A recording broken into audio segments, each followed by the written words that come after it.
नमस्कार, बहुत स्वागत है आप सभी का जी मध्य प्रदेश छत्तीसगढ़ देख रहे हैं आप। मैं हूं आपके साथ कोमल गंगवार। शुरुआत करेंगे दिन दहाड़े की बड़ी खबर के साथ। डिंडौरी में शिक्षा विभाग की बड़ी लापरवाही सामने आई है। किराए के मकान में प्राथमिक शाला का संचालन किया जा रहा है। बता दें, झोपड़ी नुमा भवन में स्कूल का संचालन किया जा रहा है। प्राथमिक शाला में शौचालय की सुविधा तक नहीं है। शाला भवन को पहले ही डिसमेंटल कर दिया गया है। अब किराए के मकान में स्कूल का संचालन हो रहा है। हर महीने प्रति छात्र 20 रुपए फीस लगती है और बच्चों की फीस से ही इस भवन का किराया दिया जाता है। तो देखिए, ग्रामीणों ने कई बार स्कूल भवन की मांग की है, लेकिन इसके बावजूद भी कोई सुनवाई नहीं हुई, कोई ध्यान नहीं दिया गया है। प्राथमिक शाला वनग्राम खमरिया की तस्वीरें आप देख रहे हैं, जहां एक किराए के मकान में अब शाला का आयोजन किया जा रहा है, शाला चलाई जा रही है, लेकिन शिकायतों के बावजूद भी यहां कोई सुध नहीं ली गई है। 2 कमरे हैं सर, उसमें अच्छी से बैठते भी नहीं आ रहा है। बस शिक्षक भी बोला हमें कि मैं आगे भेज दिया हूँ कागज, अभी तक नहीं, हमको कोई जानकारी नहीं मिल रहा। हम ये चाह रहे हैं सर कि बच्चों की व्यवस्था जल्दी करें और स्कूल को जल्दी बनाएं। होने से स्कूल को गिरा दिया गया है, न उधर कोई शासन द्वारा देखा जा रहा है। यहाँ एक किराए में छोटे से कमरा लेकर के बालकों द्वारा बैठक करके उनसे 10-10 रुपये लेकर के 1000 रुपये दिया।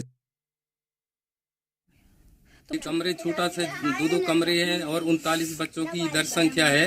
बैठने में बड़ी समस्या हो रही है। यहाँ पर मैं अकेला हूँ, एक गेस्ट टीचर है, 2 लोग हैं। मेंटल तो एलडीएम साहब के आदेश के अनुसार हुआ है, उनको तो पूरी जानकारी है। और नारायणपुर जिले के टेमरू गांव के नयापारा में 2 आंगनबाड़ियों का संचालन झोपड़ी में किया जा रहा है। बच्चों में कुपोषण दूर करने के लिए आंगनबाड़ियों का संचालन किया जा रहा है, लेकिन आंगनबाड़ी खुद कुपोषण का शिकार नजर आ रही है। झोपड़ी में चल रही आंगनबाड़ी में पौष्टिक आहार बनाने के दौरान चूल्हे से निकलने वाला धुआं बच्चों को बीमार करने के लिए काफी है। इसके साथ ही झोपड़ी में चल रहे आंगनबाड़ी केंद्र की राशन सामग्री के साथ ही बच्चों के खेलने के एक साथ खिलौने रखे हुए हैं। इस झोपड़ी में बच्चों के बैठने तक की व्यवस्था नहीं है। इसके बावजूद अव्यवस्थाओं के बीच में आंगनबाड़ी कार्यकर्ता परेशानियों का सामना करते हुए केंद्र का संचालन कर बच्चों को पौष्टिक आहार बनाकर खिलाने में लगी हुई है। आंगनबाड़ी कार्यकर्ताओं ने बताया कि बारिश के दिनों में झोपड़ी में पानी आ जाता है, जिससे झोपड़ी की दीवारों में दरारें पड़ गई हैं।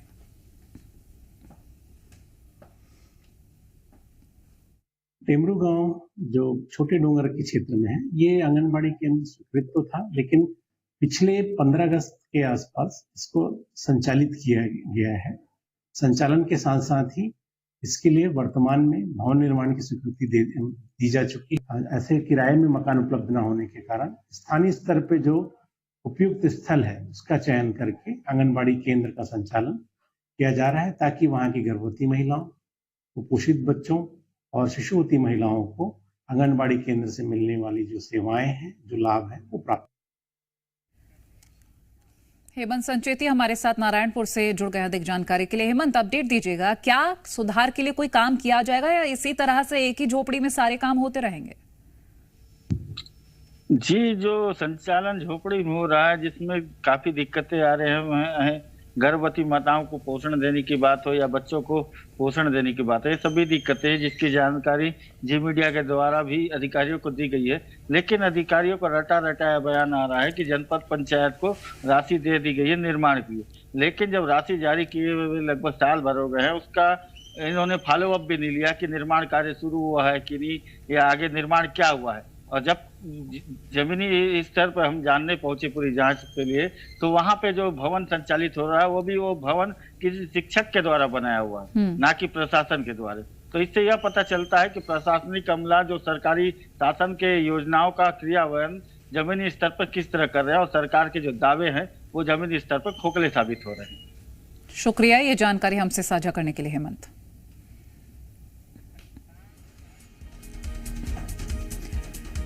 खबर उमरिया से है, जहां पीएचई विभाग का अनोखा कारनामा सामने आया है। 3 महीने में 3 करोड़ के हॉस्टल जर्जर हो गए।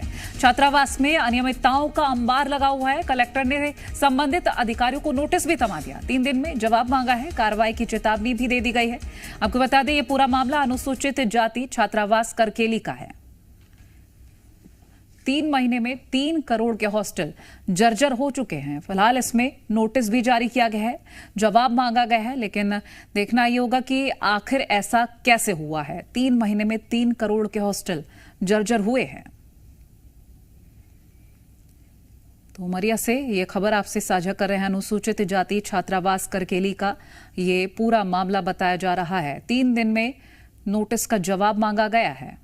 कलेक्टर ने संबंधित अधिकारियों को नोटिस जारी किया है। में ये जो टाइल्स लगा वो फूट चुकी है और पानी की समस्या है। मैडम ऑलरेडी बीमार है और पानी भर जाने के कारण कमरों में मच्छर प्रदूषण होता। पानी भर जाते हैं तो हम सब बच्चे मिलकर उसको बाल्टी से बाहर निकालते हैं। पानी भर जाता है उसके कारण मच्छर उत्पन्न होते हैं और हॉस्टल में बाउंड्री जो फूट गई है उससे डर का प्रभाव बना रहता है। और अरुण त्रिपाठी हमारे साथ लाइव जुड़ गए हैं अधिक जानकारी के लिए। अरुण, 3 करोड़ के जो हॉस्टल हैं वो जर्जर हो चुके हैं 3 महीने में, आखिर ऐसा कैसे?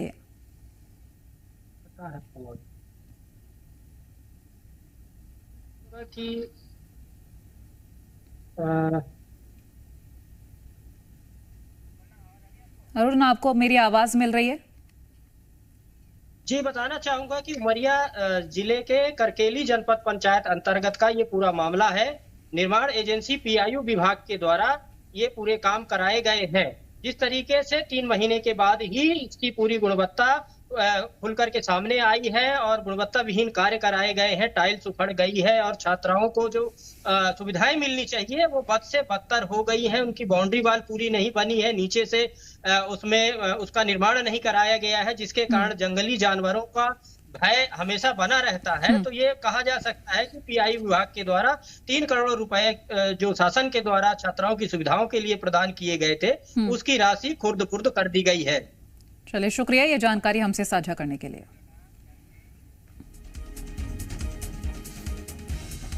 और खबर सतना से है। चित्रकूट में शराब तस्करी पर एक्शन लिया गया है। एक महिला समेत 2 आरोपी गिरफ्तार किए गए हैं। बता दें 80 लीटर अवैध शराब यूपी से लाई जा रही थी। आरोपी चित्रकूट में ये अवैध शराब बेचते थे। तो खबर आपसे हम साझा कर रहे हैं, जहां चित्रकूट में शराब तस्करी पर एक्शन लिया गया है। एक महिला समेत 2 आरोपी गिरफ्तार किए गए हैं। यूपी से 80 लीटर अवैध शराब ये लेकर आ रहे थे। आरोपी चित्रकूट में अवैध शराब बेचते थे।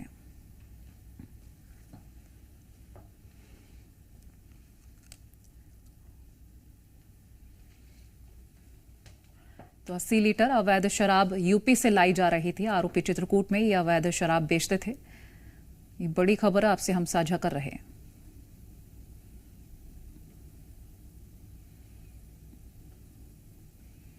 तो एक महिला समेत 2 आरोपी गिरफ्तार किए गए हैं। तस्वीरें आपको दिखा रहे हैं। अवैध शराब चित्रकूट तरफ आ रही है यूपी की तरफ से। जब इन्होंने चेकिंग लगा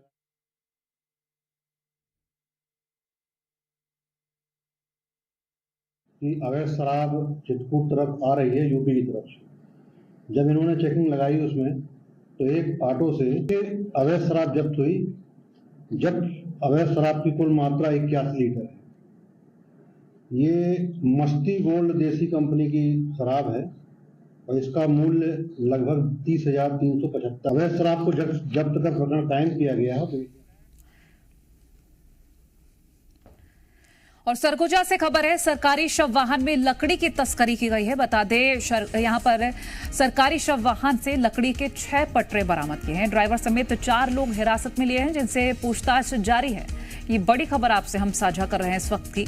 सरगुजा से सरकारी शव वाहन में लकड़ी की तस्करी की गई है। सरकारी शव वाहन में ये लकड़ी की तस्करी की गई है।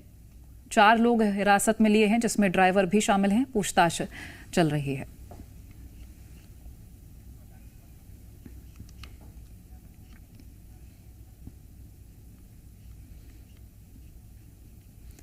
सरगुजा से खबर आप तक हम पहुंचा रहे हैं। तो सरकारी शव वाहन, जहां एक और लोगों को शव वाहन नहीं मिल पाते हैं, ऐसे में सरकारी शव वाहन से लकड़ी की तस्करी का यह मामला सामने आया है। 6 पटरे बरामद किए गए हैं।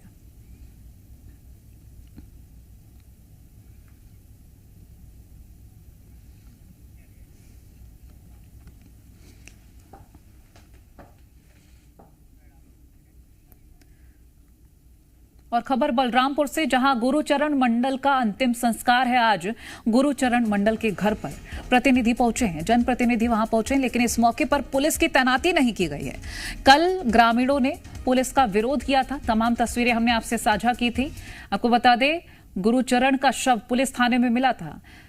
जानकारी के मुताबिक उसको थाने में पूछताछ के लिए बुलाया गया था और थाने के वॉशरूम में उसने अपने ही गमछे से फांसी लगाकर आत्महत्या कर ली थी, जिसके बाद जमकर हंगामा हुआ था। पुलिस थाने के बाहर बवाल कटा था और मामला जैसे तैसे शांत किया, लेकिन फिर बीते कल जो तस्वीरें सामने आई, जो हंगामा हुआ, उसमें लोगों ने परिजनों को मुआवजे की मांग और सरकारी नौकरी की मांग की थी। कि मैं अभी खड़ा हूं संतोषी नगर गांव में और जो मृतक गुरुचरण मंडल के घर के पास खड़ा हूं मैं। आज उसका अंतिम संस्कार किया जाना है और मेरे पीछे आप दिखाएंगे ये गुरुचरण मंडल का घर है। लोगों का आना जाना शुरू हो गया है। स्थानीय जनप्रतिनिधि हैं और जिला प्रशासन के जनपद पंचायत के सीओ और एसडीएम मौजूद हैं। और सबसे बड़ी बात यह है कि यहाँ पे पुलिस का एक भी बल मौजूद नहीं है, क्योंकि कल शाम को जो ग्रामीण गुरुचरण मंडल का शव लिए थे तो यही बात निकल के वो अपनी बात रखे थे कि यहाँ पे पुलिस नहीं आएगी, पुलिस की मौजूदगी यहाँ पे नहीं होनी चाहिए। तो आज यहाँ पे एक भी पुलिस बल नहीं है। और आपको बता दूं कि दोपहर 2 से 3 के बीच में जो कांग्रेस प्रदेश के अध्यक्ष दीपक वैज भी मृतक के परिवार उनसे मिलने के लिए आ सकते हैं। शैलेंद्र सिंह जी, मीडिया, बलरामपुर। बलरामपुर केस को लेकर सियासत लगातार जारी है। बता दें, पीसीसी चीफ दीपक बैज बलरामपुर जाएंगे, पीड़ित परिवार से वो मुलाकात करेंगे। बता दें, मृतक गुरुचरण मंडल के परिवार से वो मुलाकात करेंगे। संतोषी नगर गांव में पीड़ित का परिवार रहता है। बता दें, पीड़ित परिवार जिससे मुलाकात के लिए पहुंचेंगे ये। और बता देते हैं कि थाने के बाथरूम में युवक का शव झूलता मिला था। ग्रामीणों ने थाने के बाहर इसके बाद जमकर हंगामा किया था। बीते कल भी तस्वीरें सामने आई थी जब हंगामा हुआ था। तो सुसाइड केस पर सियासत लगातार जारी है और दीपक बैज बलरामपुर जाएंगे, पीड़ित परिवार से मुलाकात करेंगे और देखिए तमाम तस्वीरें सामने आएंगी।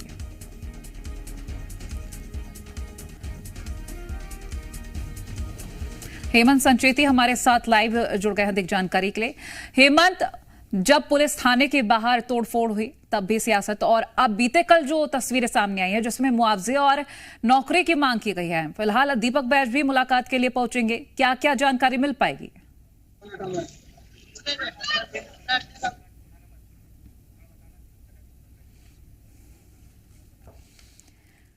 तो ये खबर हम आपसे साझा कर रहे हैं बलरामपुर से। गुरुचरण मंडल का आज अंतिम संस्कार होगा, लेकिन देखिए तस्वीरें जो सामने आई हैं उसके अनुसार यहां पुलिस बल की तैनाती नहीं की गई है।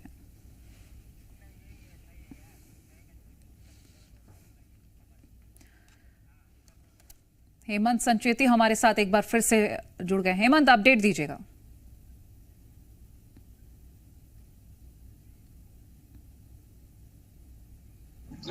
मंडल है उसका अंतिम संस्कार किया जा रहा है। उसके शव को दफनाया गया है। ग्रामीण परिजनों का कहना यह है कि शव को दफन करेंगे।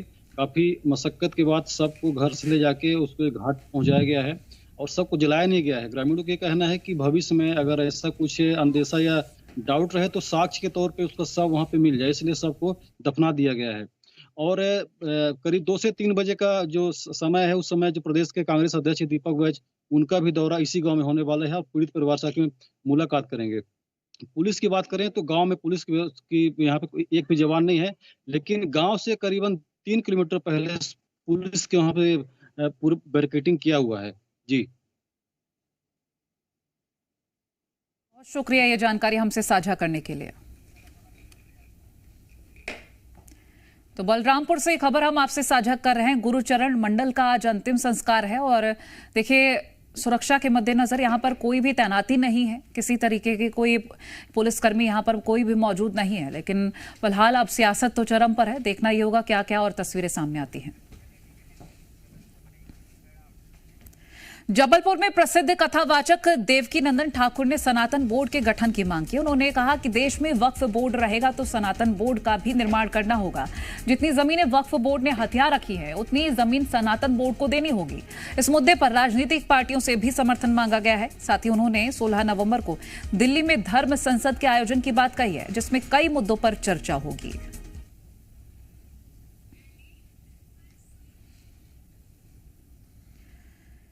तो देखिए, सनातन बोर्ड को लेकर पहले भी कई तरीके के बयान सामने आ चुके हैं कि वक्फ बोर्ड है तो सनातन बोर्ड का भी गठन होना चाहिए। अब ये कथावाचक देवकी नंदन का भी बयान सामने आ गया है कि अगर वक्फ बोर्ड है तो सनातन बोर्ड भी होना चाहिए, और वहीं राजनीतिक लोगों को भी कहा है कि वो भी समर्थन दें।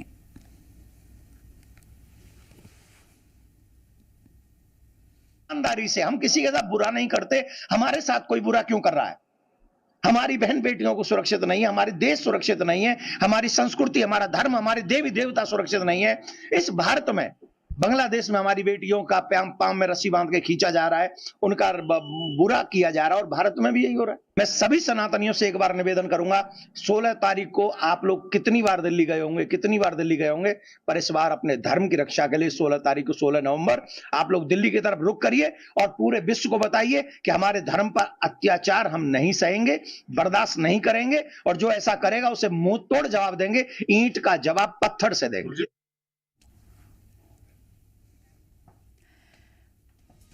छतरपुर में बागेश्वर धाम के पीठाधीश्वर पंडित धीरेन्द्र कृष्ण शास्त्री अपने बयान से एक बार फिर सुर्खियों में आए हैं। कथा के दौरान धीरेन्द्र कृष्ण शास्त्री ने श्रद्धालुओं से अपील की। उन्होंने कहा कि सभी लोग अपने सोशल मीडिया अकाउंट पर नाम के आगे हिंदू लिखना शुरू कर दें। जात पात को मिटाने के लिए अपनी जाति नाम के आगे हिंदू जरूर लिखें। बता दें कि जिले में 18 से 24 अक्टूबर तक 7 दिवसीय श्रीमद् भागवत कथा का आयोजन किया गया था। इसी दौरान उन्होंने ये बयान दिया है।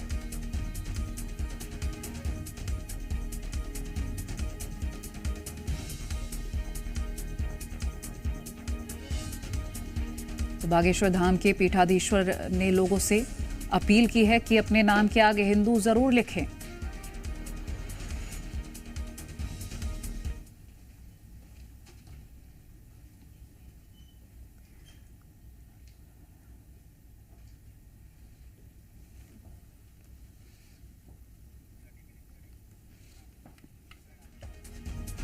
रतलाम से खबर है, एमडी की ड्रग तस्करी पर एक्शन की मांग ली जा रही है। बता दें, स्थानीय स्तर पर धरपकड़ के लिए प्रदर्शन किया जा रहा है। माड़क चौक थाने के बाहर धरने पर स्थानीय लोग हैं, जहां कार्रवाई की मांग की गई है, और कार्रवाई की मांग के लिए यहां युवक भूख हड़ताल पर भी है। फिलहाल ये बड़ी खबर रतलाम से हम आपसे साझा कर रहे हैं। एमडी ड्रग तस्करी पर एक्शन की मांग की जा रही है। ये तस्वीरें आपको दिखा रहे हैं। यहाँ स्थानीय स्तर पर धरपकड़ के लिए प्रदर्शन किया गया है। माड़क चौक थाने के बाहर स्थानीय लोग धरने पर हैं और कार्रवाई की मांग के लिए युवक हड़ताल पर भी है। रतलाम से हमारे साथ चंद्रशेखर सोलंकी लाइव जुड़ गए हैं अधिक जानकारी के लिए। चंद्रशेखर, बताइएगा जरा जो मांग है, और अभी एक युवक भूख हड़ताल पर भी बैठा हुआ है, पूरी जानकारी दीजिएगा, हो सके तो बातचीत भी कीजिएगा।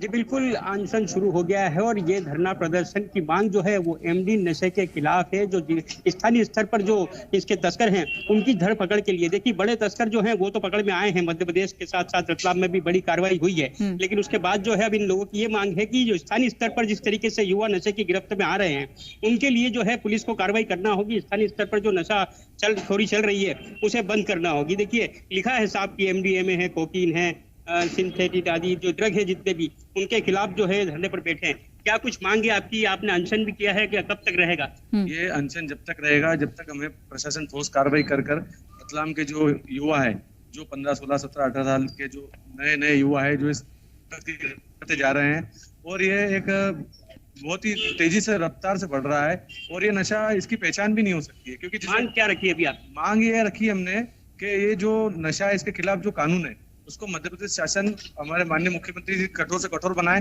ताकि जो एक ड्रग्स बेचने वाले लोग हैं वो आसानी से छूटे नहीं। स्थानीय स्तर पर क्या पुलिस से क्या मांग है?